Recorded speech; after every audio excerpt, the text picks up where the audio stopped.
live, hard to tell. Uh, Talking about motivation for a third week. Fascinating. Keep digging a little bit deeper each time. Trevor, what's on your mind in terms of motivation this week?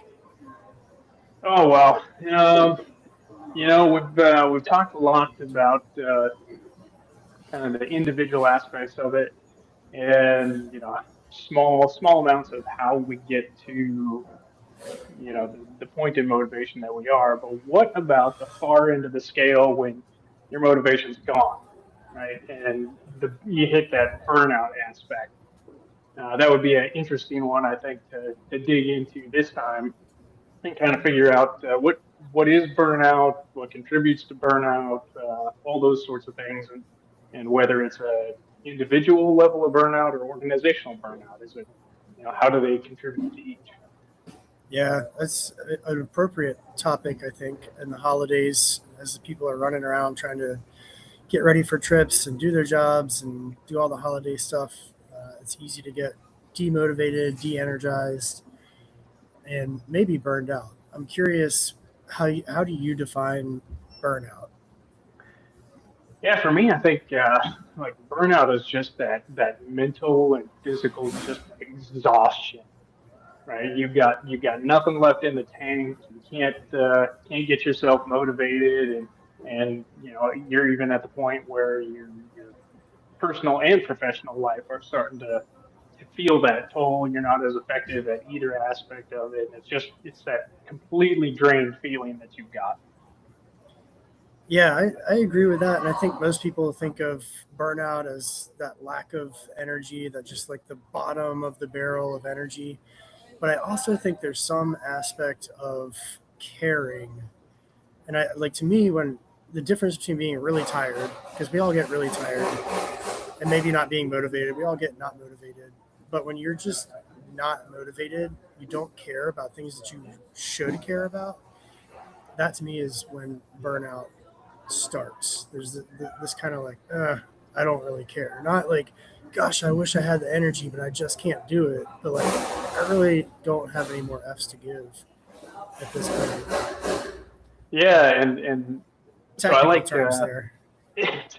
all right. Always gets us on track there with the technical terms. Yeah, yeah. But It's somewhere one in the thing with literature. right somewhere. Yeah, But what Maslich was talking about in one of the things, so looking at exhaustion, cynicism, and then the reduced efficacy at work, like the cynicism one was the huge for me. And I think that's what you're kind of getting at with just not caring what yeah, happens, just that detachment.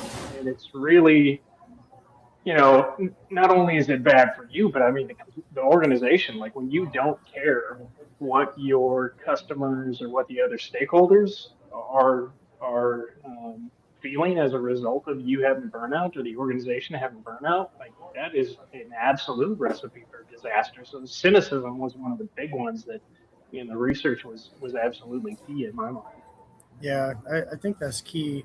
I'm curious, are there different ways of getting to burnout? Because we immediately go to, I'm just really tired. Like I've been working too much and I'm exhausted. But could you be so cynical that it drains your energy, or have such a lack of efficacy? Like you're just working in a Sisyphean workplace where it feels like you're doing the same thing every day and nothing's happening. And you actually have lots of physical energy, but you still are burned out. You're still de energized, cynical, lack efficacy at work. What do you Yeah, think? that's Like, I think that's interesting with like the concept of having energy and still being burnt out at work. Like to me, that's interesting because I mean, burnout, as I look at it and have gone through the literature, like I mean, that is just a complete everything, right? Your personal life, your work life combined have just been completely. So trying to figure out if you've got hmm, energy, that's an interesting one to me. I don't know. I'd have to look at that a little bit more, but I'm not sure that you can have energy um, for other yeah, things and still hmm, truly be experiencing burnout. And again, like burnout is an individual perception, right? There's no codified, hey, everybody reaches burnout when these three things or these four things are done.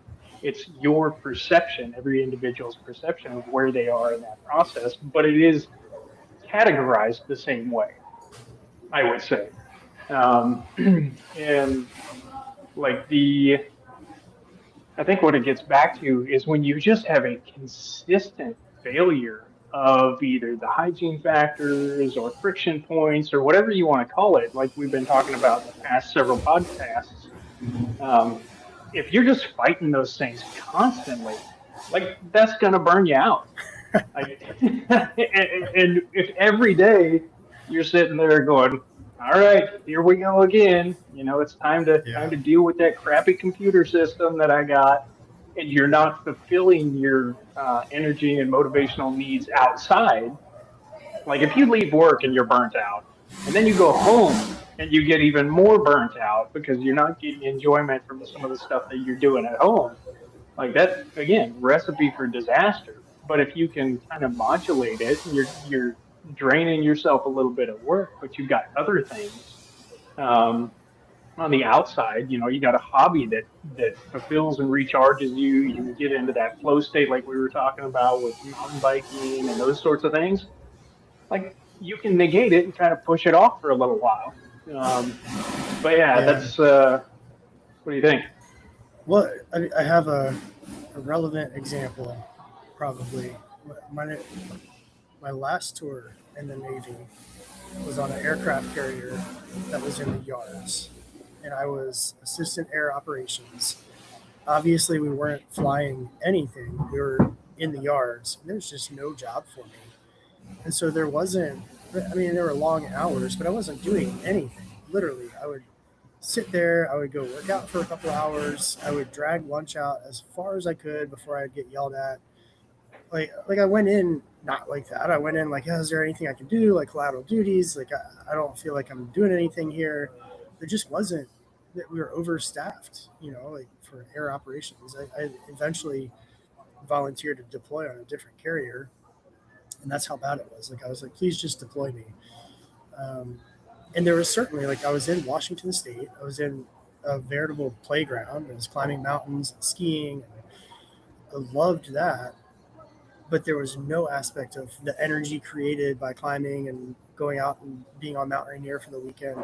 I didn't come back to work with more energy. I just was in this slow spiral of almost, I would say, depression, but I would call that burnout. Like at some point, there's a distinctive point where if they had said, "Oh, Knight, we found a really exciting collateral for you," I would have been like, "Nah, I'm good. I'm just gonna sit here and be depressed." Right? Like that's terrible. But the organization, the system spiraled me into that. So I don't know. I don't. Maybe hopefully you haven't experienced that in your career, but No, here I am. I got out, because of that experience.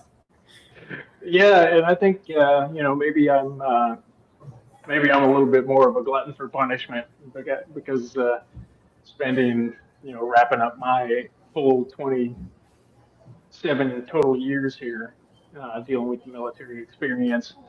But yeah, I mean your example is not an uncommon one that all of us experience at one point in time while we're in or not.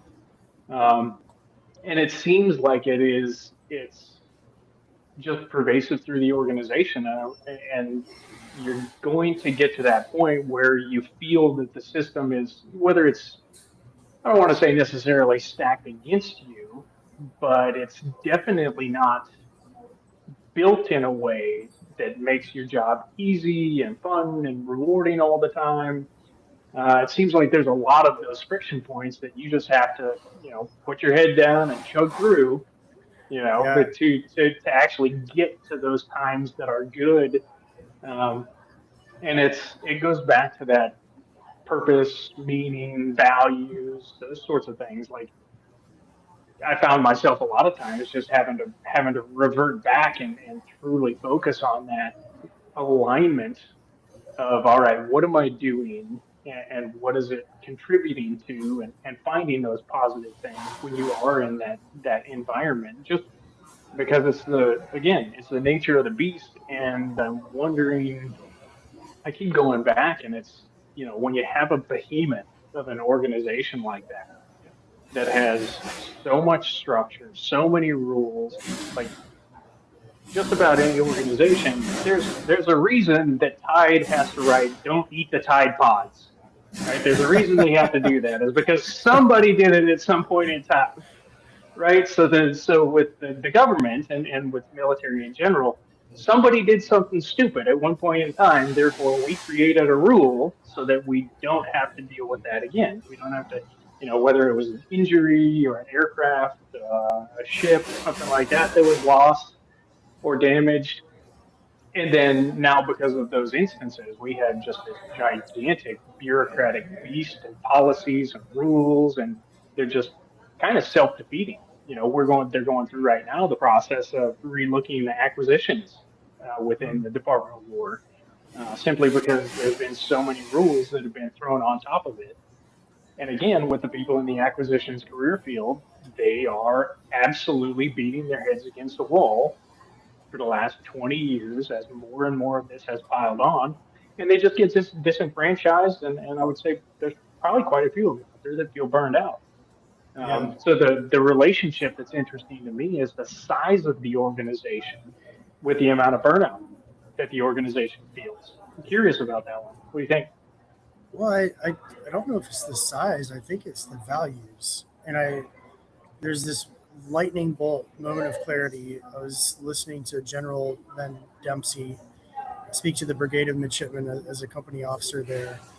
And one of the midshipmen asked what was on my mind all the time in the military, like, hey, sir, like, why aren't we innovating? Like, we have this massive budget. We have all these hard charging people. Like, why don't we try new things and innovate and like be cutting edge? And he answered, we sacrifice the chance of ever getting it 100% right in order to never get it 100% wrong. And there is absolutely nothing wrong with that sentiment, especially when you have people's sons and daughters' lives at hand. And I don't want to be in that organization. I want a chance to get it 100% right. So, like, I always is butting heads against the Department of Defense. Like, I don't like how it feels here. Like, why can't we can improve this? We can be more efficient.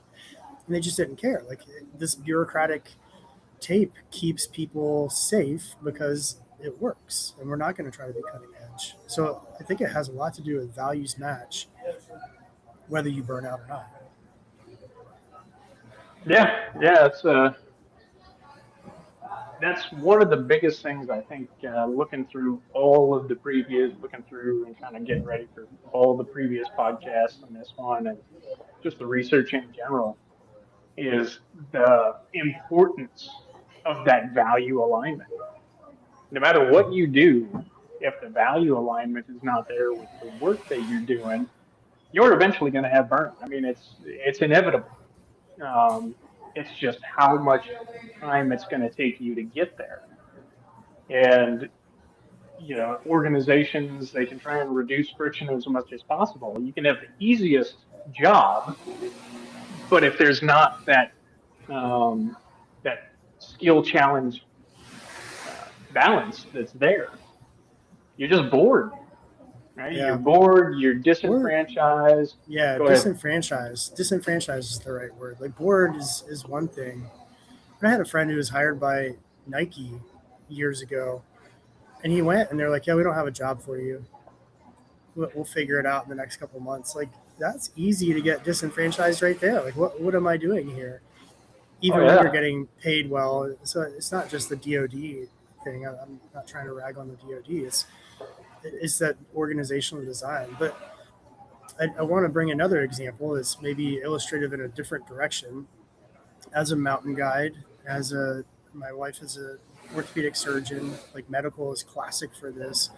I was in a guide certification course, and one of the guides that I was with, he's experienced, been up Denali a bunch of times. He said, my main goal in mountain guiding is not to hate the clients. And I kind of, whoa, what? But I get it too. And it's the same dynamic in medicine. Like, at some point, you stop seeing the client as a person. You see them as like, oh, this is like the left foot's going to get a blister about halfway up, and they're going to complain for 3 hours, and then they're going to get cold, and they're going to want to turn around, and they're going to blame me for not going up. Or like, or on the other side, this is going to be a super motivated person. They're going to talk my ear off the whole time. You don't see them as a person. It's just like, oh, here's another widget to get up the mountain, or here's another broken foot, broken tibia, whatever. Like, you got to get through this, and you stop seeing, you have that empathy or emotional burnout. And there's physical too, like climbing mountains or spending 80-hour weeks fixing people. But I think that's another, like, there's a ton of purpose there. I love climbing mountains. My wife loves being a doctor. But you just emotionally get burnt out of seeing the same thing with people over and over, particularly in medicine, seeing the same, like, really bad things happen to people, frankly, because a lot of times they make bad decisions. They have poor health decisions. They have comorbidities, and it's like, I'm going to fix this hip, and this person is going to be back here in a year because they didn't eat well and didn't use it. That's just pretty frustrating. So that's a different take. Like, the system is right, and yet we still get burnt out, particularly emotionally, because we just see the same thing over and over. What do you think about that one? Yeah, and I think it goes back to really defining what the burnout is, and hitting all aspects of those. Because I would say, is your efficacy at climbing the mountain or doing the surgeries, those sorts of things, is that dropping? If it's not, if you're still providing that high quality, product for your customer, is it necessarily burnout or is it not? Yeah, I mean, you definitely have that cynicism of, hey, this person's going to be back in 6 months because they didn't, do the rehab, they didn't follow through, they didn't continue to use it, or, hey, we fixed that problem, but now their knee is an issue because they still had the other problems that were along with it. So does it have to be all three of those things that we talked at the beginning, or can it be one of the three? And again, Yeah. as going into um, with Maslach a little bit more, there were, I think, six different categories that they were talking about with, um, and any one overused would contribute to um, burnout. And what they were talking about is it just a massive amount of workload? Is it Mhm. you have absolutely no control over what workload you have or over what you're doing? Is the reward from doing any of this stuff really worth it? Is that extrinsic motivation there, and is it enough to recharge you enough that you can get through another day? Do you have a community of folks around you that can provide that energy, that environment that you like to be in? I know for me, like I say a lot of times, like I can do any job if the people around me are amazing. Like if I like Mhm. going there and we can just knock it out of the park, that's great. So community is another huge one. If people don't think that the system is fair, like if the fairness setup is not right, that's another one that could contribute to it. If you're constantly feeling like it's set up against you, and then like we talked about before, the values alignment. And so those are the categories that they're looking at, Yes. and saying that any one of those with an undue amount of influence on it can lead to burnout. But you start adding those things together, you've got a huge problem with burnout. And that, Yeah. that really resonated with me when you break it down into those six categories. So what if that's something I reflected on this morning, climbing, not linked to climbing, I don't think, although I did fail some. Um, like, motivation and performance, we think of those as very tightly coupled, but they're really not. You can be super motivated and very bad at your job. We've all worked with those people, or maybe been them from time to time, especially as a beginner, right? You're like fired up, Yep. and you're like, "Ooh, nobody trusts you because you don't know what you're doing." You could be super demotivated, but so freaking good at your job that you still have good performance. And so they're not really that tightly coupled. So I'm wondering, as I listen to those six and think about this, like, one of those in the triad of self-efficacy, cynicism, and energy probably leads to the other two crumpling after a while, right? Like if you just have no energy, eventually you're not going to do as well. You're going to get cynical about it. You're like, God, they just keep loading stuff on. Like, I don't like this job anymore. And then boom, at some point your performance suffers meaningfully. And maybe that's part of burnout. Like it is one or all three of those things that lead to poor performance over time. And probably, if you're in my case on the aircraft carrier, like I had plenty of energy, but I just hated that situation so much that it demotivated me, drained me emotionally, and eventually got to the point where they could give me a great job, and I'd be like, I'm not going to do this. I just want to get out of this entire organization, not just the carrier. Like I just want out. This is awful, right? And that was, to me, certainly burnout. My performance was terrible. Like the fact that I wouldn't want to do a motivating job. So yeah, what do you think about like performance? If you don't have a lot of energy, but you're still so good at the job that you do a good job, maybe it's not burnout until you stop doing a good job. I don't know. Yeah, and I would say, no, that's an interesting concept. To me, I'm thinking like, again, true burnout and really getting down to that. Um, if you're still good at your job, I'm not necessarily sure that it's burnout. It's Right. right because the customer still sees that end result that they want. Yeah. I'm thinking of like And- the salty people we've worked with, right? Like super cynical, but darn good at their job. And it's almost like right funny. on, man.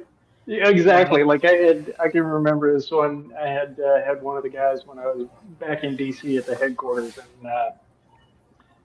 just again, super nice guy, extremely good at his job, but just disgruntled, unmotivated, wouldn't try and do good at any of the additional challenges that I would throw and try and get him to expand on. Was just happy being there, getting his paycheck, knocking his job out. And again, he was amazing at his job. Just had no motivation to do anything other than that. Yeah. And I wouldn't say he was burned out. He had some of the aspects, but again, didn't have that last component in that triad to truly take him over to what I would see as burnout. Yeah. Yeah. So I'm curious what you think about this. There's motivation, satisfaction. There's a lack of motivation. Like, I just don't feel super motivated. But what is the opposite of motivation? Like demotivation, running in the opposite direction. You ask me to do something, and I go out of my way to make sure that it doesn't happen because maybe I'm burned out, maybe I'm cynical and bitter. I don't know. Is that different from motivation? Just bad motivation, motivation in the wrong direction? And what is it called when you start actively trying not to do your job? Hmm.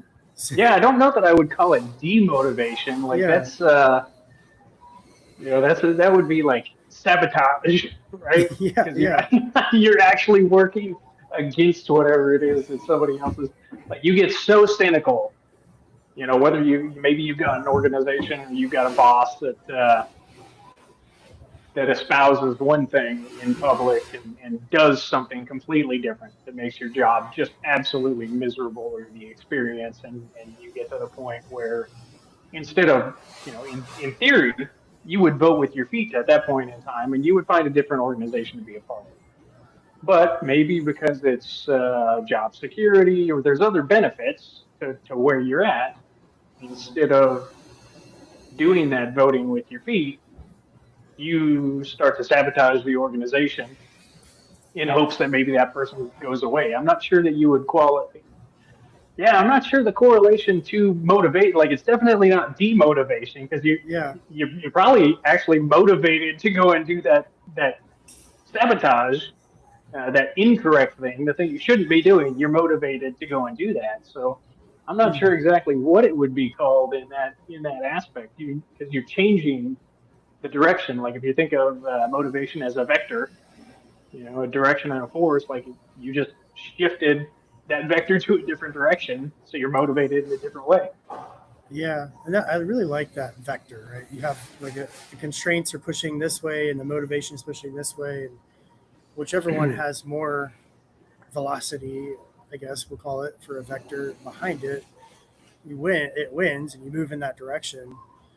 And I think that's right. Like if you're burned out, you get so freaking tired. Like your motivation goes from, you know, I'm motivated to do my job, but I'm just really tired, so it's dragging me down, to like I'm actually motivated to take a nap. Like I just don't care about my right. You shoot off in the lack of performance direction, at least temporarily, until you can sort out burnout and learn to set some boundaries and get the job right sized again. Um, yeah, what do you think?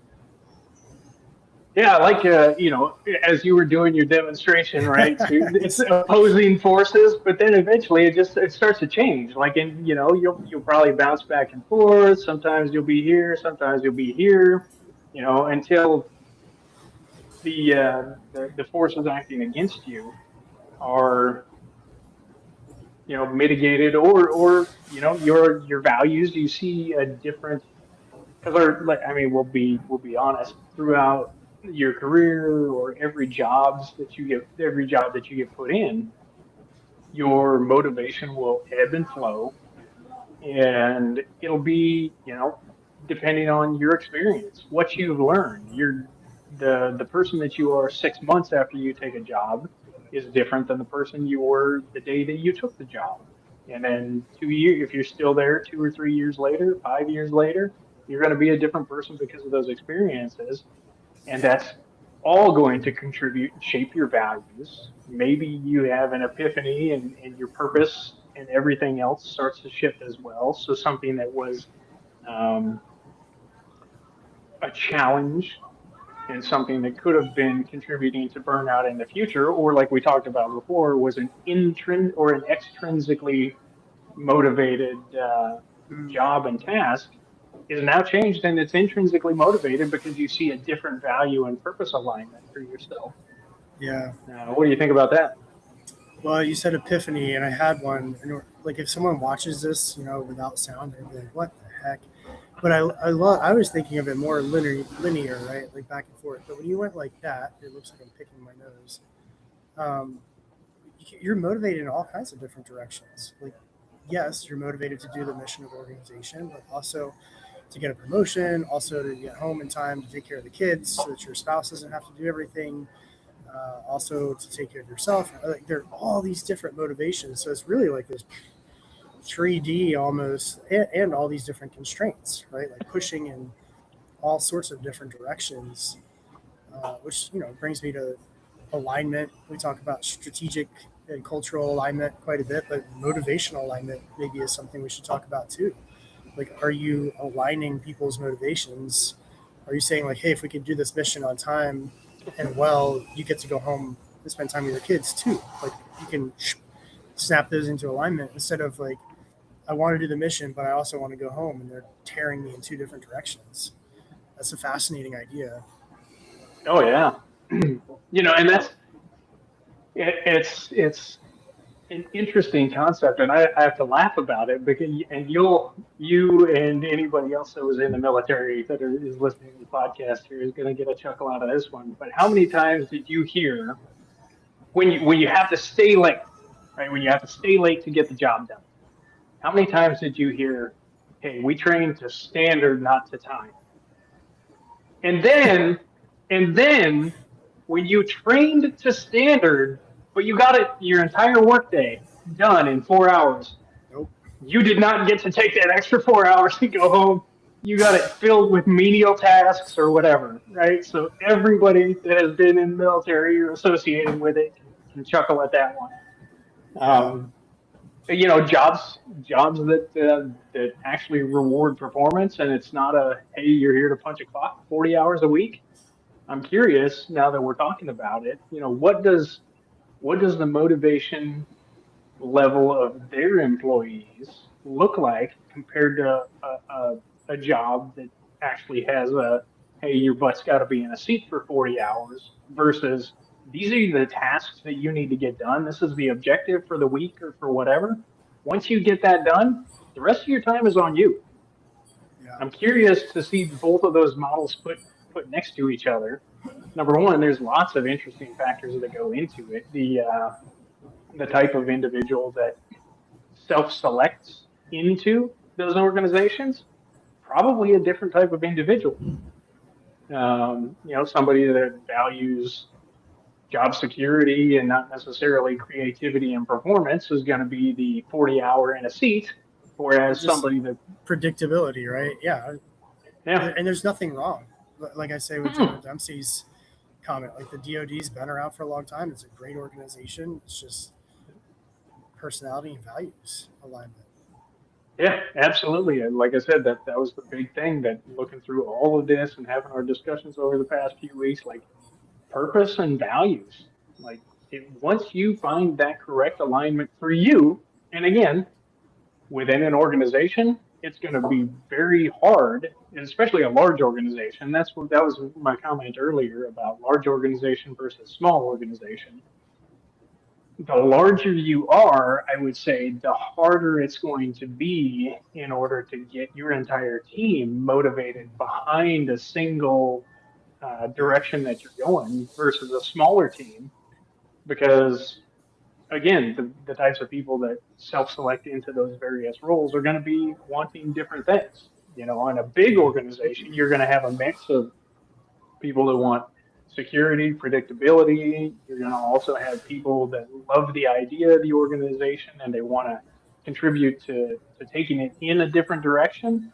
But then they start to hit those friction points and all the bureaucracy, and they realize that, I'm one small piece in this giant machine, and they'll either continue to butt their heads against the wall until they find a position and the values, or they change their values and see, hey, I can get fulfillment this other way, but it's not going to be the original way that I thought I was going to be. Or they vote with their feet and go to a smaller organization that values those creativity. What do Yeah. you think about that? Well, I think we're out of time. And it's ironic that Yeah. talking about not being motivated has been so motivating for me.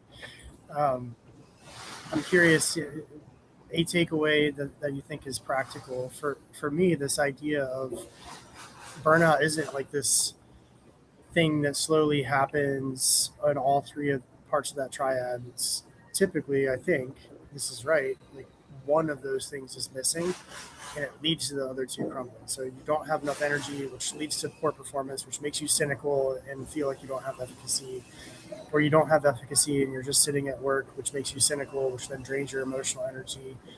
And so the practical takeaway is notice those three things. Like, are you feeling cynical? Do you feel like you don't have the tools that you need? Are you lacking energy? Because if you don't fix that one thing, it will drag down the other two, and then you end up in burnout, which nobody wants. Your employer doesn't want, you don't want. It's bad for everyone. Your family doesn't want. So notice those three things: the level of energy, if you start getting cynical, or if you don't feel like you have efficacy or you're not able to do your job well. You should probably do some reflection on that. What are you taking away for people today? Yeah, that reflection thing is absolutely key. The doing small audits, right? I would say do small audits on your, whether it's, and you don't have to do it combined. You can do it on motivation. You can do it on time. You can do it on energy. One of the things that I'd seen was somebody taking their calendar and looking at all the meetings and everything that they have to do and code it red or green, right? Just taking that first step. And that's Yeah. what I would say is just do something different. Right? If you're starting to feel like you're sliding into one of these things, the practical best thing that I could say is just take some action. Be aware of what that feeling is, and start to diagnose it. Drill into why am I feeling that way, and then that'll kind of give you a baseline. You got to set that foundation, that baseline for you to make any changes off of. And then once you figure out exactly what that issue is, take small steps. Like again, it's not, don't try to take this grandiose plan and put it into effect tomorrow, because you're going to fail and your motivation's going to tank even further. Yeah. But just take those small actions, right? It's that atomic habits, that small thing that you can do that will set you up for success. You get the immediate win, right? Make your bed in the morning. You get that immediate win, and then you can start your day and go from there. But I'd say that's kind of the takeaways that I'd have for anybody that's out there watching. Nice. Love that. Small steps. Um, we will take a couple of weeks off here for the holidays and then be back maybe with more motivation stuff. I don't think we've tapped out this well yet. And we'll be thinking about goals and goal setting and flow and things like that in January as well. So you can look forward to that. And Trevor, thanks as always for an insightful and useful conversation. Again, a lot of fun. Appreciate it, Nate.